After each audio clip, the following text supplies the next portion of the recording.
c'est bon ou ce n'est pas bon, non, mais le problème est clair qu'il y a blocage. Donc, il y a eu blocage, pourquoi? Parce que tout le monde veut se retrouver. 65 membres, 65 ministres, mais c'est trop. Très cher président, nous avons faim. Président, Azan a besoin de baguette magique, te polipe kita. Papa, polipe kita faut nous. Ceux qui déjà habitent, donc, à Talaki Makambu, à Silisa Mouteyage, donc, n'engagez pas qu'au Silisa Lipa. Alors, est-ce qu'on a tout le président, mais pourquoi le président Bandi n'a pas de moutons alors que Bissot toi hein? Pour président Bandi n'a pas de moutons, pourquoi toi Mouton ali à Tondi, à ta soin mouteyage, et ça n'a pas de n'a bêti Mako.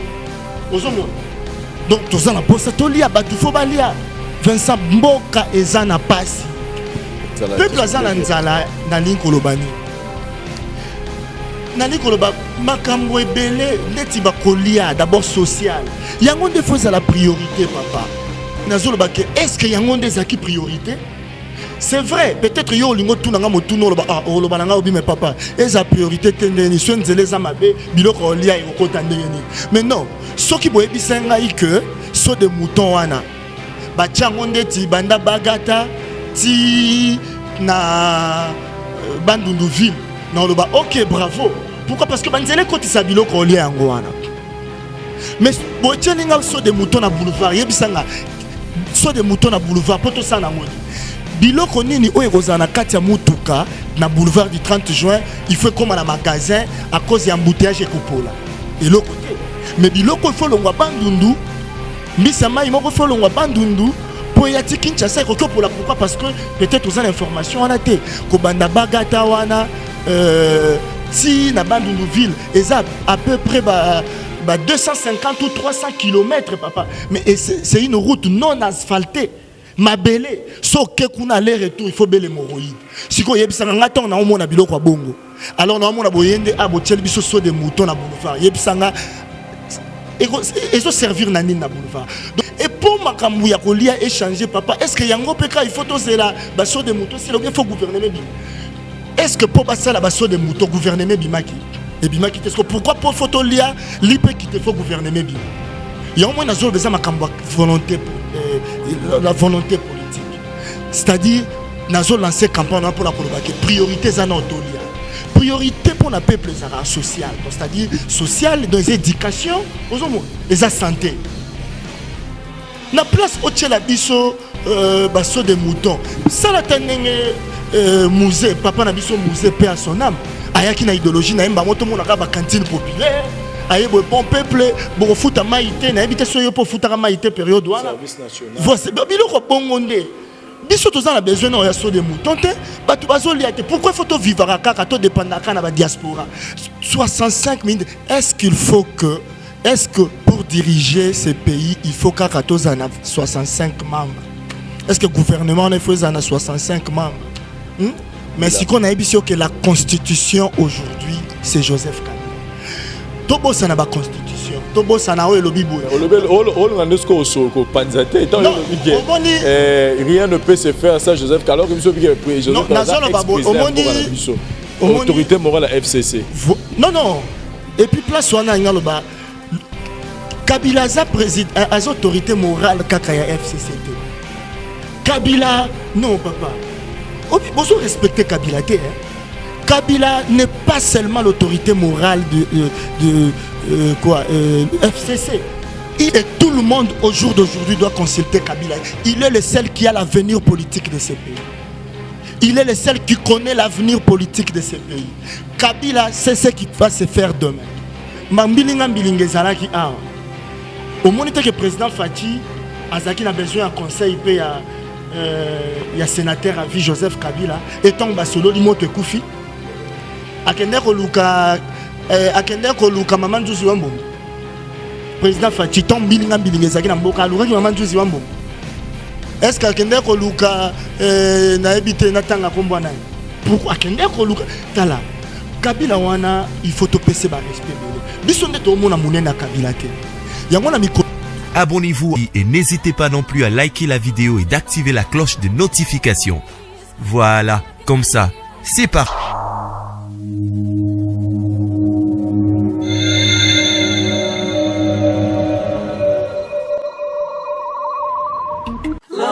du peuple, oh, la voix du peuple, oh, si tu as bien, oh.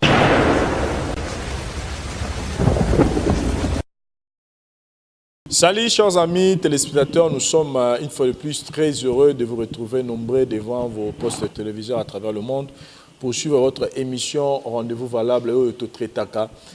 Si j'ai nous tourner tout autour de l'actualité, que ce soit la politique, mode vie et mœurs, tout ce qui touche à l'actualité en tout cas, nous sommes là pour nous relever là. Nous voulons un peu tourner côté politique pour nous relever là. Mambotali sorti du gouvernement Nabiso, mise en place. Qu'est-ce que le peuple demande maintenant dans la présidence de la République? Quels sont les secteurs où le peuple congolais basé pour ça?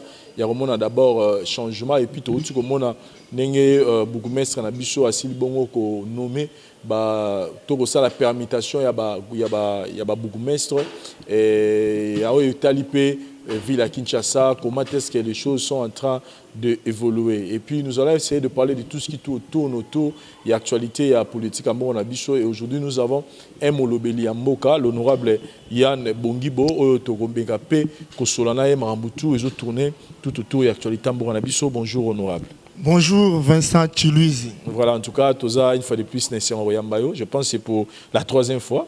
Au sein la passage na la voix du peuple et Ming Ming na émission au rendez-vous. Sinon, Bonio, Boniba, Marambutu.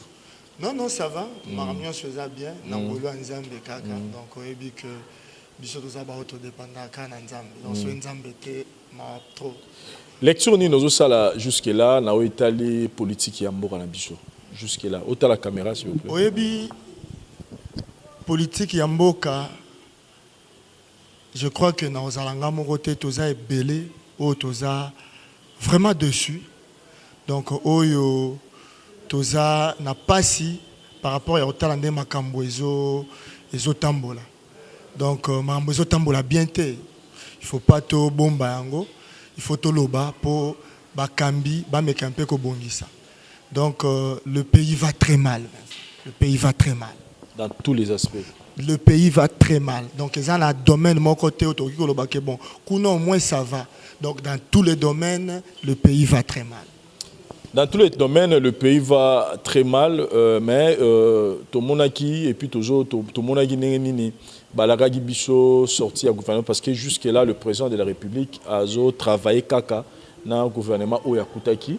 Et pour la biso, on s'est dit, tu vas juger, tu vas critiquer, tu vas na gouvernement, mais pour nous, personnellement, pour le temps où le président de la République a joué pour le gouvernement, où il a travaillé pendant les 5 ans où il a un mandat, parce qu'il faut se dire que le président a prêté serment dans le mois de janvier, l'autre dans le mois de août. Donc, personnellement, pour le temps où le président de la République a joué pour le gouvernement, analyse c'était bon ou c'était non c'est bon c'est pas bon non c'est-à-dire blocage parce que se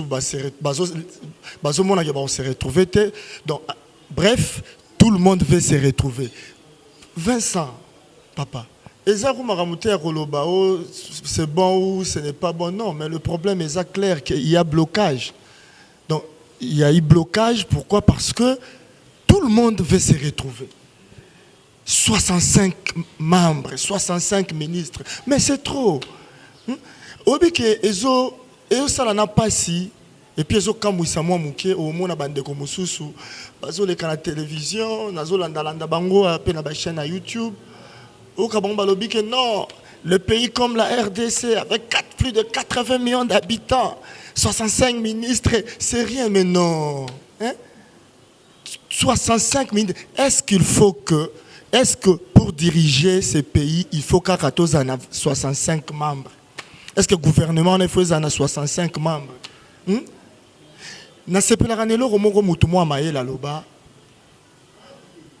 On ne gagne pas une guerre parce qu'on a un bon nombre de militaires ou d'éléments. Mais on gagne une guerre par rapport à la tactique de combat et la détermination.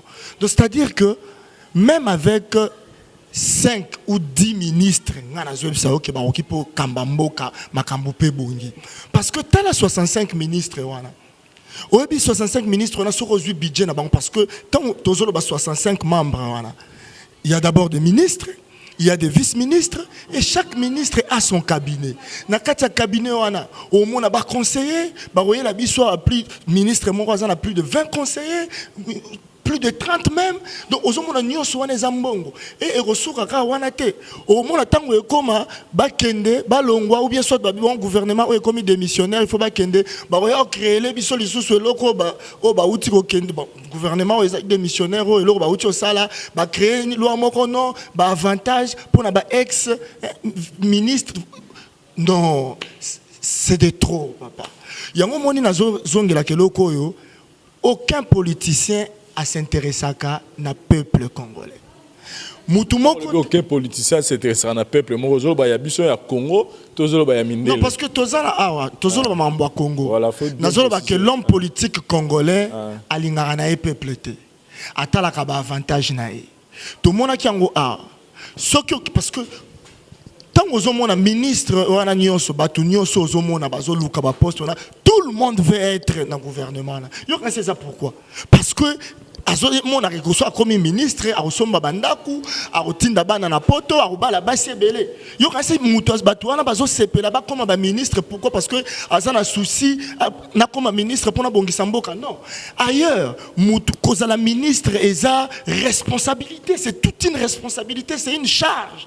Donc aibi ke ndela zabwe makambo mboka ezotala ngasko da fona zo ba solution c'est-à-dire nazoya pona sale la mboka mais le biso awe zabongo te biso mutu batu nyonso zomona bazo bunda bazo luka ba poste ministériel wana ezapo bazo bambongo alo baki atourna biso pe ya kolia ekoki ozomona batu wana nyonso bazoya ezapo balo baki bon voilà tourna biso pe ya kolia ekoki mais mutu azoya te na idée ya ko pour ça la mboka papa 65 ministres yango mutu nyonso blocage ezande wana yango ezama kamte to le beau président et ça la volonté à président parce que si réellement président ça dépendait que de lui je ne pense pas que tu combattre le haut donc ça parce que ba oyo ba lingi ba tuna bango ba sala autant ba oyo ba lingi donc c'est-à-dire yango créer blocage oyo yango makambo nyonso eza parce que batu nyonso na bazomona ke bazotala ya ba salaire na bango et poto silisa makambo oyo tout le monde a voté loi moro awa que non bon voilà à partir d'aujourd'hui parce que ça bilo on a voté les mélango on a rolé katoroba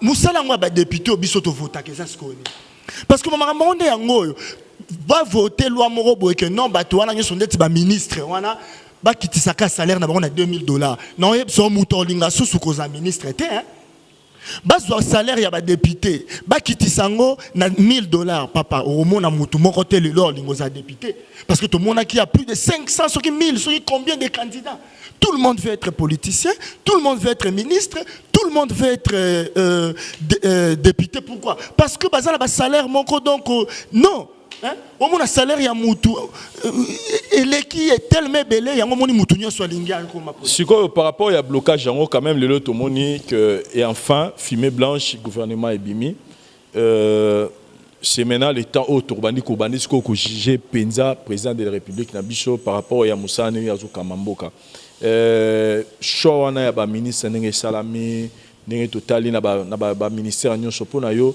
omoni eza équilibré eza équilibré to sentir ka on irait car même système des organisations na mboka. Non bon le problème c'est que omoni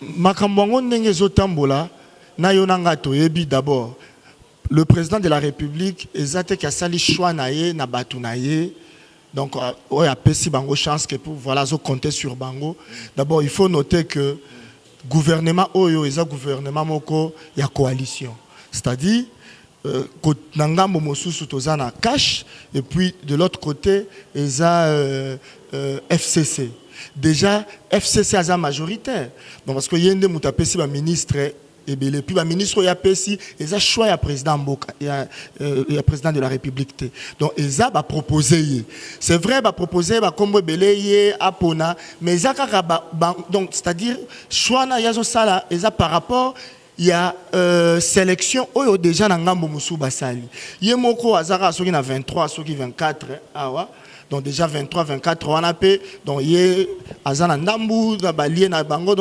C'est-à-dire que Zomona, Azana, Asali choix na ye te ministre. Est-ce que ça fait le Bango na vous rappelez moi? Qui ne sait pas que c'est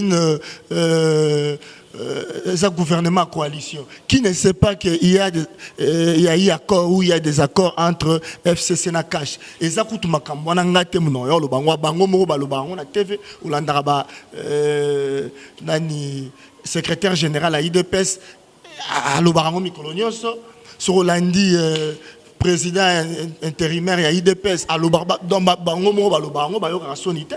Donc, c'est-à-dire qu'il y a eu accord, il y a des accords. Et pensez-vous vraiment qu'avec ce gouvernement, après 5 ans, on peut parler de notre Congo? Le mal est tellement profond que même si... Donc, baguette magique, ça les a été. Pour moi, en tout cas, le mal est profond. Ma bête cote tellement trop, ce n'est pas dans 5 ans d'être au monde à Makambo. Pour il faut appeler ça, le président Félix a 10 ans en mandat. Je suis 10 ans en mandat pour tout le monde a élongé à Congo. 5 ans, c'est peu pour nous. Papa Vincent, il dit que question na yo on a s'appelle na makasi, mais na ko répondre on a 2 volets. Volet liboso na ngana lo banine.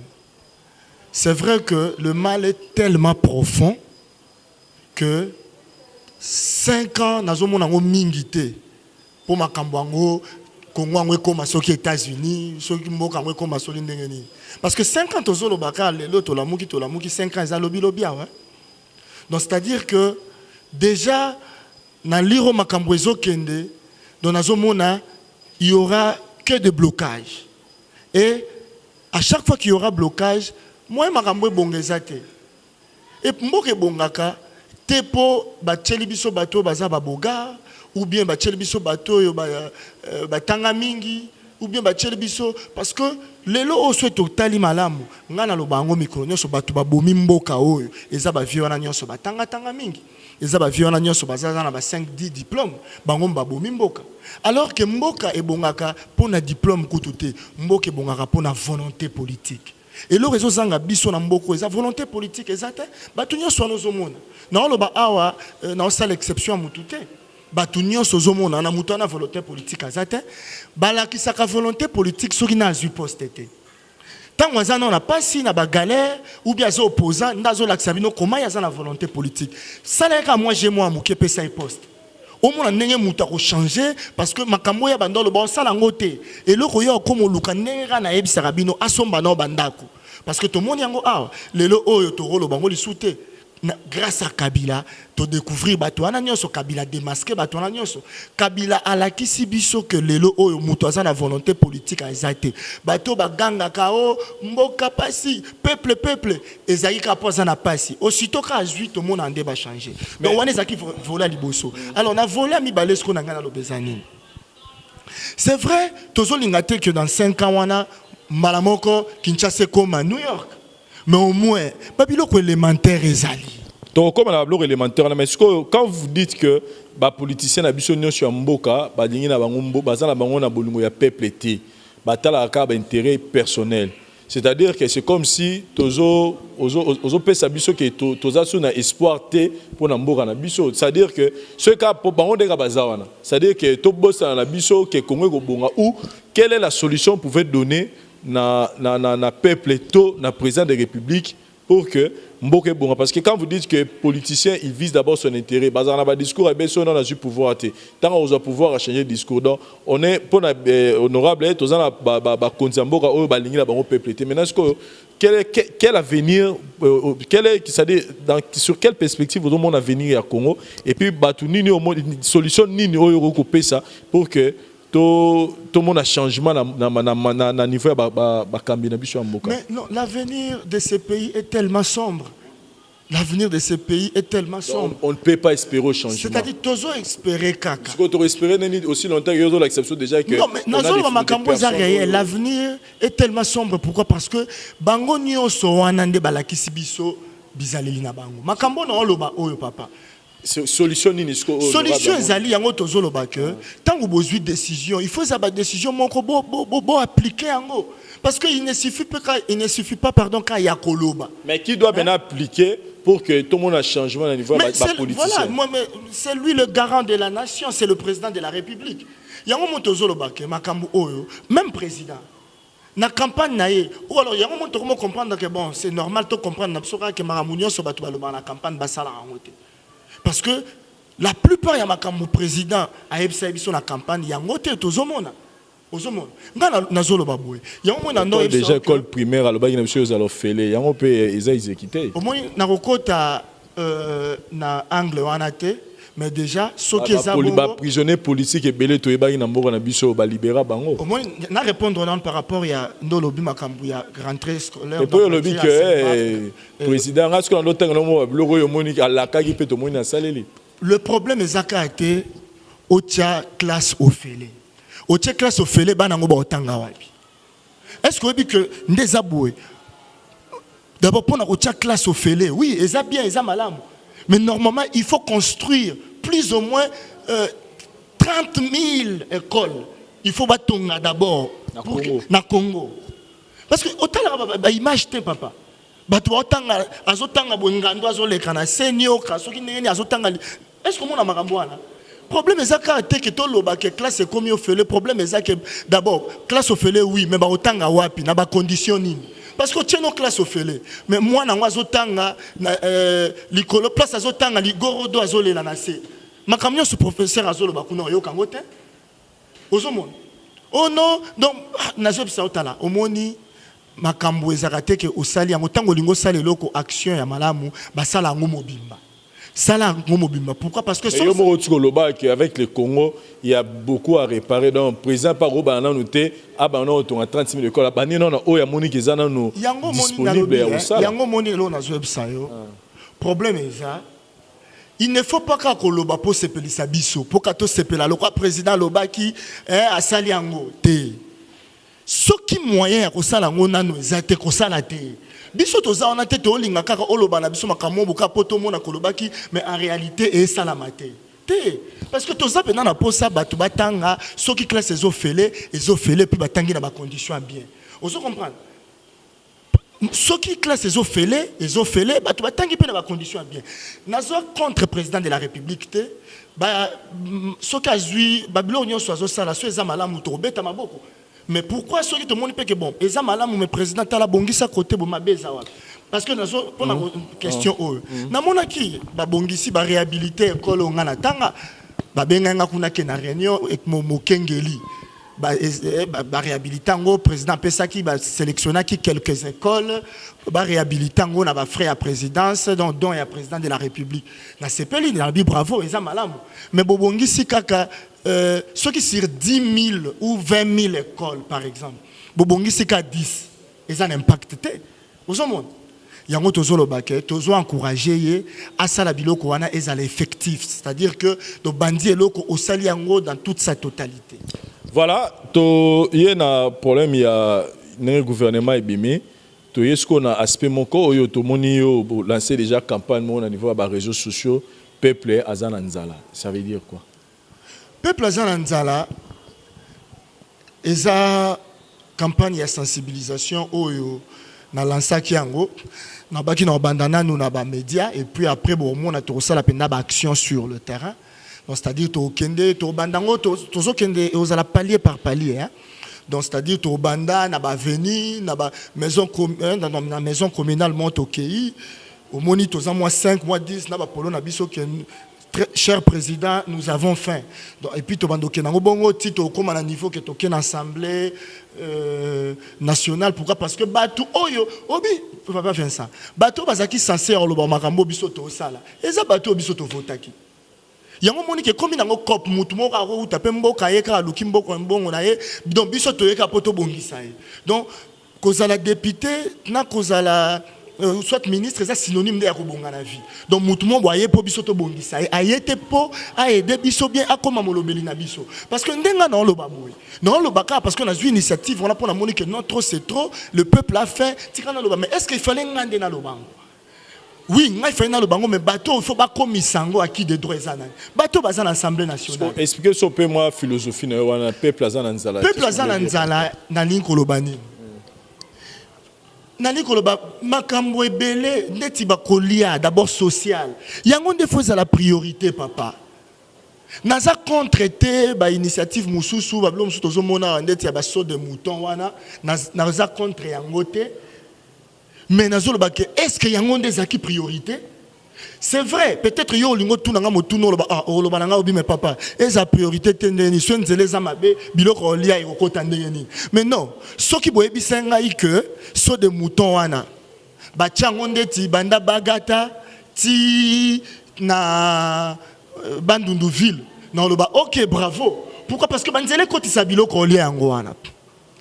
Mais boye tialinga so de mouton na boulevard yebisanga so de mouton na boulevard poto sana ngoni biloko nini oyo kozana kati ya mutuka na boulevard du 30 juin il faut comme na magasin à cause ya embouteillage ekopola et l'autre côté mais biloko il faut longwa bandundu mbisa mai moko faut longwa bandundu po ya Kinshasa ekopola pourquoi? Parce que peut-être aux informations on a été ko banda bagata wana ti na bandundu ville eza à peu près 250 ou 300 km papa mais c'est une route non asphaltée mabele so ke kuna aller retour il faut bele moroïde siko yebisanga ngata na omona biloko ya bongo alors na omona boyende abotiel biso so de mouton na boulevard yebisanga et ça servir na nini na boulevard de priorité za mamumu et pour makambu ya kolia échanger papa est-ce que yango peka il faut tozela ba so de mouton si il faut gouvernement bima et le roi neza na ngalo babwe est-ce que pour basala ba so de mouton gouvernement bimaki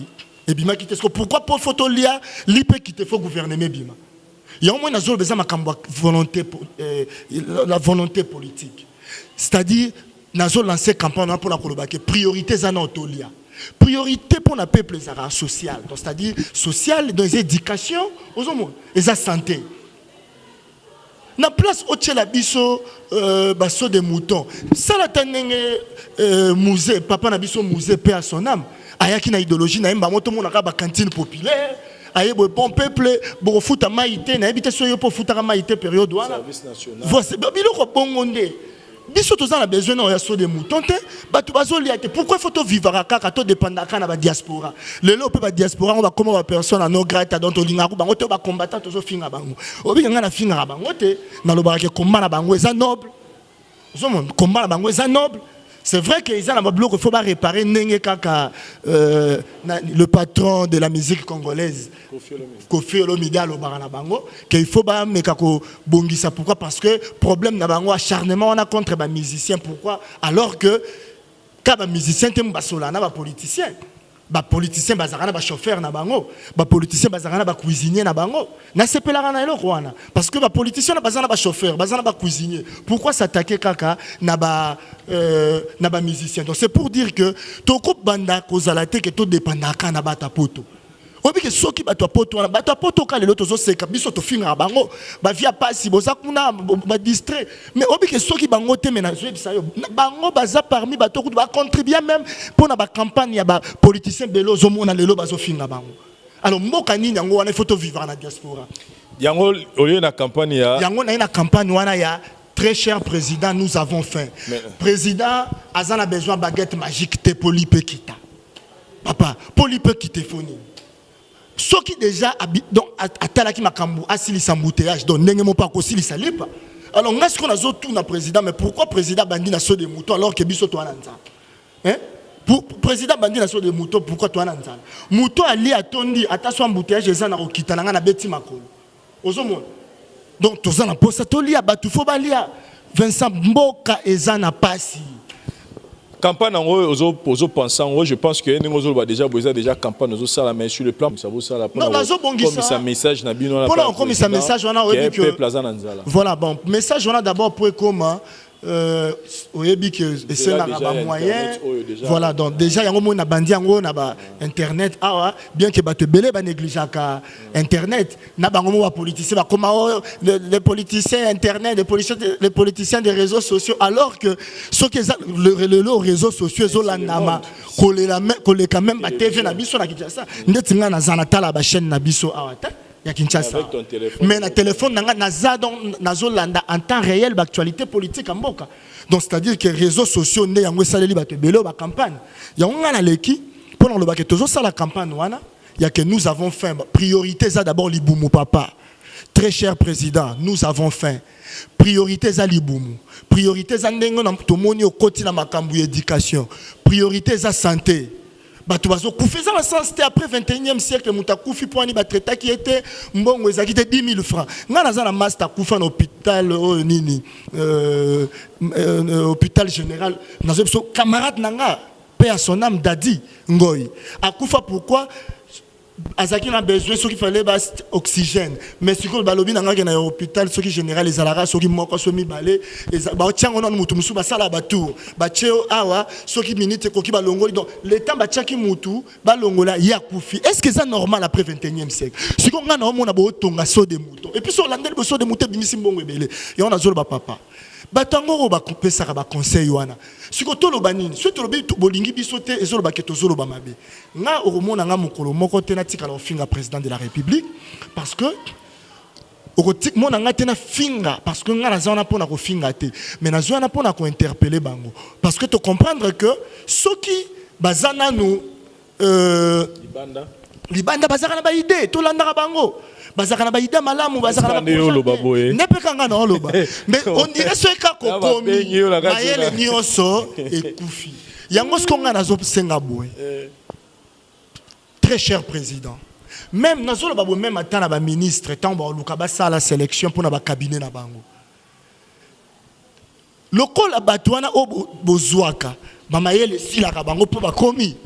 Bon contact sur bangote peut-être vous informer bon ça la rata va descente binomoko bon luka boye bon mon indeti président akenda kanga roulage voilà parce que ceux qui allaient ba beteleke ba roulage tracasserer les kini to me président ye moko penda kenda ba akangi ba biloko bongo parce que tu remarqué que ceux qui a muta comme place wana mayele sili yango nga nazoleka na robandolo bakabo na yebi que na banzela réseaux sociaux oyo message ko koma na yebi te bo sala ndenge nini sengela nga ta la bouche autorisée c'est que n'angate pas la mama c'est que n'angate pas batona surtout véhiculer message oyo que il y a campagne de sensibilisation autorisala ya très cher président nous avons faim parce que tozala nzala tozala posano ya ba so de mouton te bango bazo wela intérêt na bango bango bazo tala ka ba salaire na bango donc toza la campagne on a ba campagne des belé papa to banana na oh nous avons faim et puis après na ko lancer ce campagne monde na ebisa que ba salaire ya ba député faut quitter. Voilà. Salaire, il y a un ministre, il faut quitter. Au moins, on a candidat bellété. Voilà, merci beaucoup, honorable Yannick Bongi. Bon, je pense que ma mosole est profond et Bande Bazo Tala va comprendre. La campagne, donc, surtout, peuple président, on a fait donc. Au moins, papa nanda au séminaire sur la papa Nzala. Donc, papa, on a choisi Fabi Misara pour Bana Balili Nzala. Donc, c'est vraiment, et là, ils ont toujours stimulé le sous mon continent sur Mboka. Choix ya ba nini permutation na ba nomination ya ba bourgmestre point de vue nangeza na lobanini et salami déjà na moni attend to bando sona bato beloko ba lobi moni a violer constitution ce qu'on est ngelo kona kuna olinga ngote na lingite makambo constitution boyo la tsango kaka gouverneur na biso gentini parce que constitution est-ce que d'abord ngana tuna mutuna constitution ça la rana mboko Constitution, la Constitution n'existe pas. La Constitution, c'est Kabila. Le président de la République, c'est son Excellence. Mais c'est le président Félix-Antoine Tshisekedi. Mais la Constitution, c'est Kabila. Il est le seul. Il est d'abord le seul où il a respecté la Constitution. Et aujourd'hui, rien ne passe sans lui. Parce que seul, Nazolo Makambo Oyo, et ça, propos au nazo tenir yango ngamoko na latisi yote na latisi mutu te nazo ba que la constitution c'est Joseph Kabila. Joseph Kabila lelo rien ne peut se faire sans lui. Na lobi yango sans polémique na ndenga mabete. C'est-à-dire tant aux rien ne peut se faire sans Kabila alors que nous savons que le président de la République c'est le président Félix Tshisekedi. Na répété l'issous. Le président de la République tala au moins to ko sana te ba président ba mi balete. Président Zamoko. Mais ce qu'on rien ne peut se faire sans Joseph Kabila. Mais si qu'on a dit que la constitution aujourd'hui, c'est Joseph Kabila. Tobo ça n'a pas constitution. Tobo ça n'a pas le bibou. Rien ne peut se faire ça, Joseph. Alors que Joseph Kabila autorité morale à FCC. Non. Et puis place on a ngaloba. Kabila a président as autorité morale kakaya FCCT. Kabila non papa. Obi bozo respecter Kabila te hein. Kabila n'est pas seulement l'autorité morale de FCC. Et tout le monde au jour d'aujourd'hui doit consulter Kabila. Il est le seul qui a l'avenir politique de ce pays. Il est le seul qui connaît l'avenir politique de ce pays. Kabila, c'est ce qui va se faire demain. Kabila, donc, papa, Kabila, qu'on ne se trompe pas. Nous n'avons qu'un seul président, et c'est le président Félix Antoine Tshisekedi. Kabila, Aza président, il n'est plus président, Aza sous-président, notre sénateur à vie. Mais il est l'autorité morale. Kabila est au-dessus. Kabila est l'autorité morale. Au moment où le président Fachi Azaki a besoin d'un conseil, il y a sénateur à vie Joseph Kabila, et tant que limote Koufi. Akende koluka maman Jouzi Wambombo. Président Fachi tombe bilinga zaki na mboka aluka ki maman Jouzi Wambombo. Est-ce qu'akende koluka na ebite na tanga kombo na? Pourquoi akende koluka tala Kabila wana il faut to pese ba respect belé. Biso nde to mona munene Kabila te. Yango na mikolo zoya a na ko expliquer na leka to solana yo par rapport ya nazande na ba moyen te. Mais nazo na koluka ndenge ni to sala ngo parce que faut na publier na koluka bato ba yebi le poto malamu mingi ba accompagner nga to comme livre wana le président mal compris. Kabila le président mal compris parce que il faut obi Kabila n'habite obi ngaso na zalaka je ne sais pas même président Ligue des jeunes ou bien la Ligue des jeunes ou bien na parti na bango kuna na PPRD n'habite ba kokane côté Kabila te. Ils n'ont pas su vendre Joseph Kabila. Joseph Kabila est trop grand. Il est trop grand. Mais Bateka image n'a bien été. Voilà.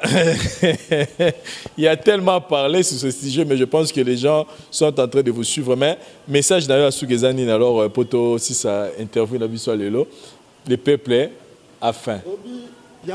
Le peuple a faim. Parce que, et ça là qui m'a polémique. Dans les réseaux sociaux, batumsu ba komelinga une box, bisanga que mais pour nani ozumakamuni ozolo ba expliquer biso mutu to linga kan expliquer. Peut-être yo peut échapper pour le benanga que il faut na tout nos questions là. OK. Bisanga ba lobi que non, pourquoi yo zo ça la déclaration ozolo ba que le président Antoine Félix Tshisekedi doit s'isoler de l'UDPS. Olobaki bongo pourquoi? Obi nangana lobaboy. D'abord quand on est président, parce que la publication nangana lobaki JKK stratège qu'il était, il ne revendiquait jamais. Le président, notre ancien président Joseph Kabila, il ne revendiquait jamais appartenir au PPRD.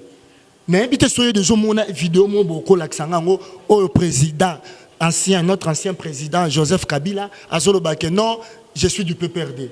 Quand la cour tout à niveau que l'élection PPRD bazozela boy ça la surprise abima na candidat indépendant d'abord en 2006 vous comprenez en 2011 donc un candidat indépendant a postulé jamais comme étant il est du PPRD. Bato PPRD bango président na bango lobi président na biso ye autorité morale na biso mais ye atikala jamais ngano na yokango te so ba image oneza na na posa bato batindelanga.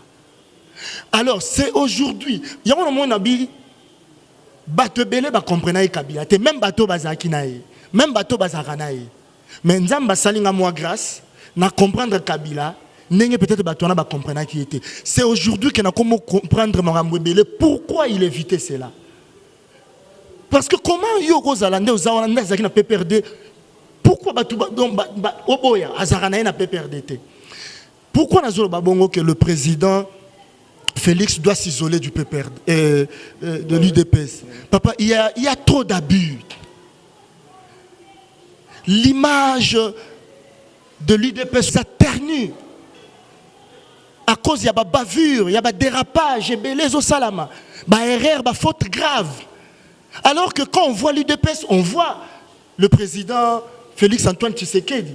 Alors que, est-ce que papa nanga yoza journaliste, on assure que ba bêtise musu se salamaka ou to izo salamana IDPS wana président Tshisekedi aza au courant nango ou bien yende mutalinga basalango.